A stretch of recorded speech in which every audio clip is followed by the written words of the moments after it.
Va. Hola, ¿qué tal? Este es el trabajo práctico número 1 de Informática Jurídica. Nuestro grupo está conformado por Gamarra Enzo, Olmedo Alma y quien les habla, Sánchez Juan Pablo. A continuación, pasaré a exponer la relación de los conceptos de información y la comunicación. Para ello, tenemos que entender que la información son datos y objetos sensibles. Por ello es que se dice que la información está más allá de los datos, ya que actúa sobre los órganos de nuestro sentido.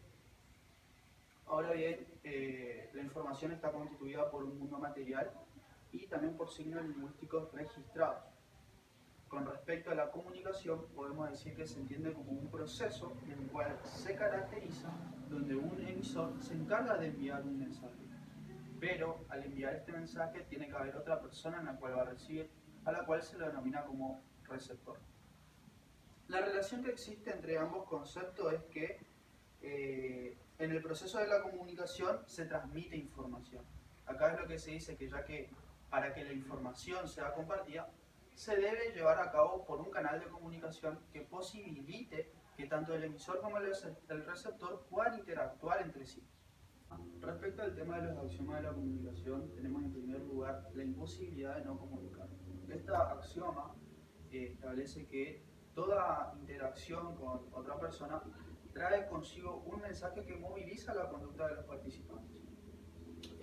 Respecto a este axioma, toma mayor relevancia el contexto en donde se produce la comunicación.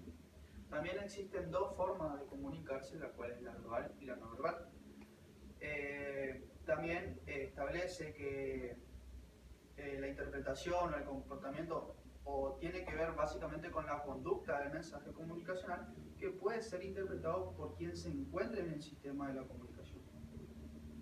Respecto al siguiente axioma, que son los niveles de contenidos y relaciones de comunicación, básicamente este axioma sostiene que el contenido del mensaje transmitido es interpretado por el receptor, de acuerdo a la relación que existe entre este y el mensaje que se quiere comunicar. Seguidamente al axioma de la puntuación de la secuencia de hechos. Bueno, básicamente establece que hay una interpretación de palabras entre los comunicantes. Hay una secuencia donde el emisor y el receptor realizan un ida y vuelta de mensajes. Seguidamente tenemos el cuarto axioma, que es la comunicación digital y análoga, que primero que nada este axioma se da en un contexto digital donde el mensaje se codifica en función de la analogía. Tenemos que tener en cuenta que lo digital vendría a ser el lenguaje verbal y lo análogo vendría a ser el lenguaje no verbal. Para finalizar tenemos el quinto axioma, la interacción simétrica y complementaria, que básicamente este axioma refiere a que hay una relación entre el emisor y el receptor. Y básicamente se basa en un sistema de igualdad y diferencia. Respecto al impacto de las tecnologías de la comunicación y de la información en el hombre y su entorno, primero, antes que nada, tenemos que tener bien en cuenta cómo varios autores fueron definiéndolo a los niños y a los adultos. En primer lugar, a los niños y adolescentes lo definieron como nativos digitales, ya que la interacción precoz genera una nueva manera de relacionarse. En cambio, a los adultos se los llamó los inmigrantes digitales, ya que se tuvieron que adaptar a las nuevas tecnologías. ¿Cuál es la diferencia entre ambos? Es que en los niños hay un mayor manejo de las nuevas tecnologías. Respecto al origen o a la evolución que fue tomando un rol muy significante en este aspecto, tenemos por ejemplo los televisores. Los televisores antes eran utilizados por los niños y hoy actualmente los televisores se pueden conectar a internet y pueden acceder a un vasto mundo de información donde pueden contener contenidos, mirar películas, informarse de noticias tanto a nivel local como internacional. Respecto a los videojuegos, bueno, que los videojuegos primeramente se realizaban primitivas consolas, a comparación de ahora que tenemos consolas bastante sofisticadas, donde también se puede jugar en línea, jugar desde los ordenadores en línea, y un vasto amplio de juegos para los niños. También respecto a los ordenadores que el 93% de los niños entre 10 y 15 años tienen acceso a un ordenador con internet. Esto les facilita obtener mayor información, tener en cuenta la información, estar en contacto en las redes sociales, destinarlo al ocio, al entretenimiento, viendo películas, videos. Los teléfonos móviles tenemos en cuenta ciertos índices donde el 80% de los niños de entre 8 a 12 años tienen la posibilidad de tener un teléfono móvil, donde esto lo dedican básicamente a la comunicación, a videojuegos, entretenimiento o videos musicales, entre otras cuestiones. Y los adultos básicamente utilizan el teléfono móvil para mandar mensajes o estar en contacto con las demás personas. También hay que tener en cuenta que este teléfono móvil genera una mayor independencia para las personas. También hay que tener en cuenta que es una forma más rápida para acceder a la información y en donde se puede acceder ya sea a los entretenimientos, al ocio, estar en contacto en las redes sociales y entre otras cosas. Respecto a la revolución virtual, básicamente refieren a los orígenes de la red y cómo ha llegado a permitir que las personas puedan comunicarse entre sí. Primero que nada, en los años 60, a partir de las influencias liberales, los hippies, en el cual fue rechazado por un mayor control estatal, había también un sistema legal y también había una censura a lo que sería la libertad de expresión. Seguidamente, en los años 70, hubo un momento para implementar esas ideas liberales interpuestas por los hippies, pero tenía mayor prioridad a los gobiernos, al ejército y a las grandes empresas. Seguidamente, en el año 1985, en los años 1985 surge la red social Facebook. Esto permitió dar una libre expresión y también el intercambio de comunicación e información, a lo cual podemos decir que había una libre expresión donde se podía publicar lo que prácticamente se quería. Pero el Estado se vio amenazado ya que no podía controlar todo el contenido que se publicaba. Seguidamente, también para tener una diferencia entre la red e internet, básicamente podemos decir que la red de internet es la conexión de información y páginas web que llegan por la infraestructura de internet. También en sus inicios la red era un ciberespacio, por lo que resultó menester utilizar un lenguaje común para enlazar los datos de los ordenadores, y así es como surge el internet y también surge el hipertexto HTML, lo cual permitía enlazar cualquier página web. Cuando hacemos mención al origen y la evolución del internet, hay que mencionar cuándo se da inicio a esta etapa, donde acá surge lo que sería la Guerra Fría, donde tanto Estados Unidos, que se caracterizaba por ser una potencia y de carácter capitalista, se enfrentaba a Rusia, que era otra potencia de carácter comunista, en donde ambas trataban de imponer en el resto del mundo sus ideas e ideologías. Es por ello que los americanos crearon lo que sería el ARPA para que los soviéticos no se burlaran de ellos, donde el ARPA estaba conformado por un grupo de científicos estadounidenses de carácter o que sobresalían por ser muy brillantes. Acá se metieron de lleno en lo que serían las comunicaciones y gracias a las nuevas tecnologías que se fueron dando en ese momento, pudieron crear lo que sería el ARPANET. Pero hubo una consecuencia, es que no se pudieron unir estos dos programas. Es por eso que dos científicos crearon lo que serían las reglas de conmutación de paquetes, que acá lo que se buscaba era que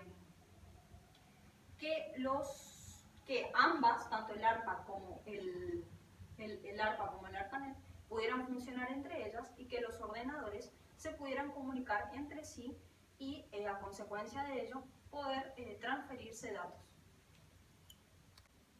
Cuando hacemos mención a lo que sería el derecho informático, sí o sí tenemos que aludir a lo que sería la aparición de la informática en relación a lo que sería nuestro derecho. ¿Por qué? Porque trajo muchas consecuencias, muchos cambios, y específicamente justo en lo que sería el mundo jurídico. Como ejemplo podemos mencionar a la documentación y al registro de los mismos, utilizando claramente lo que sería la informática. En cuanto a los elementos que marcaron el derecho informático, tenemos tres. Tenemos por un lado a la Ley Orgánica de Telecomunicaciones del año 2000, que esta regulación reglamenta las situaciones jurídicas del país de Venezuela. Por su parte tenemos al Decreto Ley sobre Mensajes de Datos y Firmas Electrónicas, que esta regulación le da eficacia, le da reglamentación justamente y utilidad a lo que sería la firma electrónica.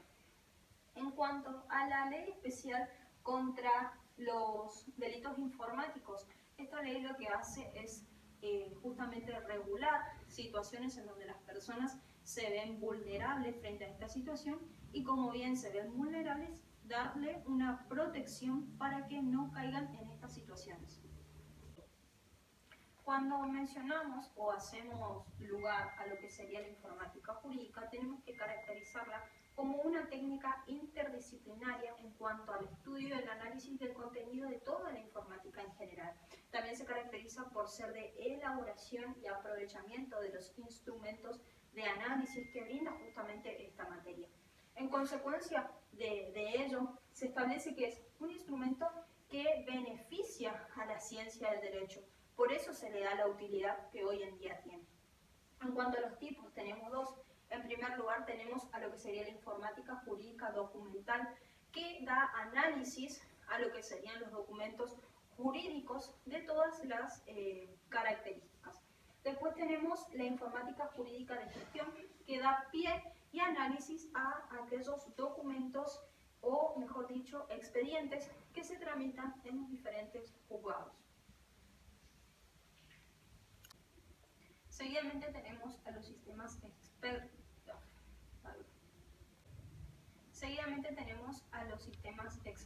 Que son aquellos sistemas que se caracterizan por utilizar ciertas informaciones para resolver ciertos conflictos en un ámbito o en un área específica. Lo hacen mediante el uso del razonamiento humano. Tenemos ciertos contenidos dentro de este sistema. Tenemos tres específicamente. En cuanto al primero, es la base de conocimiento, que está conformado justamente o conforma lo que sería el banco de datos. En segundo lugar, tenemos al sistema cognitivo, que contiene el razonamiento que justamente se utiliza dentro de este sistema experto. Y por último, tenemos a lo que es la interfase, que la función que tiene es que interactúen el usuario con la máquina. Respecto al impacto de la rama del derecho en las tecnologías de información y comunicación, en primer lugar encontramos el derecho societario, en el cual se ve ampliamente reflejado respecto al cambio que tuvo en base a lo que sería la registración de las operaciones bancarias que estos llevan los socios de la empresa. Respecto de los socios, lo que esto se ve más es ampliando en derechos en base a la transparencia que se ve en dichas operaciones, así también como se ve el avance de la tecnología, más ahora en un contexto de pandemia, las reuniones que llevan a cabo los mismos para el normal desarrollo de la empresa se lleva adelante vía online, como ya no es necesario que los mismos se reúnan solamente en un lugar para llevar adelante dicha actividad. Por otra parte, tenemos al derecho tributario, en el cual lo que se basa es básicamente en beneficio tanto para la administración, así también como para los administrados, es decir, que los mismos pueden presentar reclamos, solicitudes o algún tipo de recurso ante cualquier organismo a través de vía online, es decir, que ya no concurrir de manera presencial, haciendo así también un proceso de eficacia y de celeridad para que se lleven adelante dichos trámites. Así también como la autoliquidación de los tributos y también el pago online que facilita, y más ahora en un contexto de pandemia en donde no es necesariamente tocar en lo que respecta a derechos humanos, encontramos el avance de la tecnología y de la comunicación lleva a que las personas conozcan aún más sus derechos principales, así también como a activismo, a discursos que realizan los líderes políticos, como ser, por ejemplo, el caso del presidente uruguayo, Pepe Mujica, en la ONU, en el cual dio a conocer una mirada hacia la sociedad, en el cual se establece de reconocer el derecho a las personas y no solamente a grandes grupos económicos y concentrar el mayor nivel económico y de riqueza en dichos sectores. Por otra parte, tenemos al derecho penal, el cual lo que hace es, en primer lugar, trajo una discrepancia en lo que revela el principio de unicidad, es decir, de dónde se comete el delito, pero también trajo consigo grandes beneficios como ser la implementación de la huella digital y de rastreo de la misma, así también como el rastreo de las llamadas telefónicas para llevar adelante un proceso más eficaz y así también que sea más transparente y rápido respecto a que el justiciable lo que requiere es una solución pronta de justicia acordada a sus intereses. En lo que respecta a la revolución virtual y la regulación de Internet, en primer lugar encontramos a la expansión virtual, es decir, que a través de estudios ahora se dio a conocer que el 80% de la población mundial está conectada a Internet, lo que quiere decir que forma como una nueva barrera, una nueva frontera en base a la comunicación mundial, en donde una persona que se ubica en una parte del mundo puede estar conectada y establecer una comunicación con una persona que se encuentra en lugares diferentes. Así también trajo grandes beneficios, como ser, por ejemplo, en que las personas, respecto a la tecnología y la información y al avance que este tuvo, pueden estudiar o trabajar en dicha actividad ejerciendo las herramientas que el mismo sistema les da. Luego, en lo que respecta a la desventaja estatal, esto se ve reflejado así respecto a que la gran mayoría de las personas cuentan con redes sociales y es más precisamente a través de la red social Twitter en que los mismos realizan distintas ideas, opiniones respecto a la política que se está llevando adelante en un lugar determinado, así también como utilizan esto como una herramienta, como un medio para llamar a una protesta y que la misma se lleve a cabo. Lo que respecta al costo del libre acceso a Internet, este es respecto a que las personas con redes sociales lo que hacen es publicar su vida más allá de algún límite, es decir, que lo hacen de una manera no pensada y algunas veces se pueden estar exponiendo a un riesgo quizás no deseados, y esto es en lo que hay que tener extremo cuidado, como ser, por ejemplo, en la divulgación de fotografías de niños, o así también en locales, como así también pueden ser en entidades educativas o en lugares de trabajo. Y en lo que respecta a la relación y el hombre y la tecnología, acá es un punto muy importante que hay que tener en cuenta en cómo toma el hombre a la tecnología. Y cabe aclarar que la tecnología llegó para quedarse y también modifica formas de pensar y estilos de vida. Es decir, que esto era impensado hace unos años atrás y ahora el hombre prácticamente no puede estar sin estar conectado a un aparato digital, es decir, a una tecnología. Respecto a las normativas, en primer lugar tenemos al ACTA, que es el Acuerdo Comercial Antifalsificación, firmado entre varios países, entre ellos Estados Unidos, Japón, Singapur, Australia, Nueva Zelanda, y lo que básicamente regula es el tráfico respecto a lo que es bienes, que lo mismo sean eficaces, así también como los medicamentos, para que no sean de una forma falsa, y también regula lo que respecta al derecho de autor, para que esto no sean una copia, una réplica, y no sean de una forma establecidos como lo que se denomina como piratería. Luego tenemos a la SOPA, que es el acta de cese de piratería, en el cual es un proyecto de ley instaurado en el seno de la Cámara de Representantes de los Estados Unidos por un legislador en el año 2011, lo cual también lo que hace es proteger derechos de autor, así como en base a lo que es las falsificaciones, así también el contenido que mismo se publica. Luego tenemos a la ley PIPA, que es la Ley de Protección de la Propiedad Intelectual. Lo que hace también es proteger el mismo contenido, es decir, respecto al derecho de autor, que no caigan en réplicas, pero lo que regula más es ya fuera del territorio de los Estados Unidos.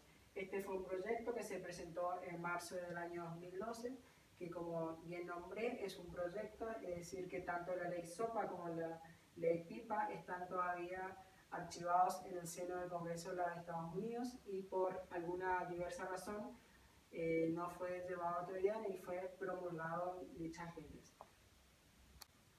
Lo que respecta a la red profunda o también la denominada Deep Web y a sus caracteres, en primer lugar tenemos al que es invisible, es decir, que este es como un internet paralelo, siendo esta oculta, la cual los usuarios acceden a ella a través de motores de búsquedas y que son diferentes a lo que comúnmente estamos acostumbrados a usar, como ser esto el Google o el Yahoo, en el cual contiene información muy variada y generalmente se caracteriza por ser información de forma ilegal. Esto es que es invisible en base a que también es uno de sus caracteres que es restrictiva, lo mismo que la información que se posee dentro de esta red es clasificada y es también codificada, y para el acceso a ello lo que se requiere es una contraseña o un dicho de membresía o también un dicho pago de algún tipo de canon para que las personas puedan acceder a la información que se encuentra dentro de la Deep Web. Y por último tenemos que la misma es ilegal, es decir, que es usado de una forma oscura, es decir, más lo que se utiliza es para el tráfico de armas, así también como el tráfico de drogas, como también la prostitución o así como la pornografía infantil. Lo que varios estudios realizaron es que se desconoce en realidad el tamaño de la Deep Web, pero lo que sí se sabe es que es mucho más grande que, como mencioné anteriormente, los motores de búsquedas que más comúnmente usamos, que son Google o Yahoo.